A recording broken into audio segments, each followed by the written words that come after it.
ایک بات. دوسری بات, میں یہ سمجھتا ہوں چاہے KFC ہے, چاہے میکڈونلڈ ہے, چاہے اولپر ہے, چاہے لیز ہے, بہت ساری ایٹمیں ہیں جن کی ایک لسٹ ہے باقاعدہ. وہ لسٹ لوگوں کو چاہیے کہ خود بھی اس کو سمجھیں, اپنے بچوں کو بتائیں, اپنے فیملی کے افراد کو بتائیں کہ بیٹا اس کے الٹرنیٹ چیز لینی ہے. کیوں؟ یہ جو پیسہ ان چیزوں سے حاصل ہو رہا ہے, ان سے وہ ہتھیار خریدے جاتے ہیں جو ہمارے مسلمان معصوم بچوں پہ استعمال کیے جا رہے ہیں, اور کیمیائی ہتھیار ہیں جن سے ان کے وجود ختم ہو جاتے ہیں, ہڈیوں کا بھی چورا بن جاتا ہے. ابھی آپ نے اگر دیکھا ہو, ایک ہفتہ پہلے کی بات ہے, ایک بلاسٹ ہوتا ہے جس میں انسانی اعضاء اور پورے کے پورے لوگ کم و بیش 500 ہزار فٹ کی بلندی پہ گئے. یہ ایک عبرتناک اور ایک بھیانک قسم کا منظر ہے جس کو کوئی بھی ذی شعور انسان یقین مانے برداشت نہیں کر سکتا. اب تو مسلمان ہیں خود, جو جن کافروں میں تھوڑی سی بھی انسانیت ہے وہ بھی بلک کے رو رہے ہیں, کہہ رہے ہیں یہ کیا ہو رہا ہے یونیورسٹیوں میں.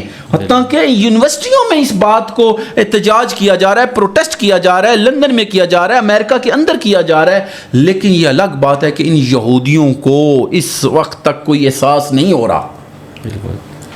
اچھا مجھے یہ بتائیے گا, اس صورت میں کیا جہاد فرض ہے؟ جب ہمارے مسلمان بہن بھائی مر رہے ہیں, بچے ہمارے شہید ہو رہے ہیں, اس صورت میں ہمیں جہاد کرنا چاہیے؟ دیکھیں سر, جہاد تو ہمارا قرآن جہاں تک ہمیں تعلیم دیتا ہے, ابھی تو جہاد کا کنسیپٹ ہی ہماری کتابوں سے نکال دیا گیا ہے, اور اس کے بنیادی وجہ بھی یہی ہے کہ نکالنے کی, کیونکہ ہم پٹھو بن گئے انہی یہودیوں کے. جب آپ دیکھیں نا, آپ نا روزانہ کسی کے در پہ جائیں اور کھانا کھائیں, کچھ کریں, تو ظاہری بات ہے ایک ہفتے بعد آپ اس کے آگے اپنی مرضی رکھ سکتے ہیں؟ نہیں رکھ سکتے. یہی ہمارا مسلمانوں کا حساب ہے. ہم ان امریکیوں کے اور ان کے پٹھو بن, انہوں نے ہمارے باقاعدہ ایک پلاننگ کے ذریعے کیا. لیکن ابھی موجودہ بات کرتے ہیں جہاد فرض ہونے کی.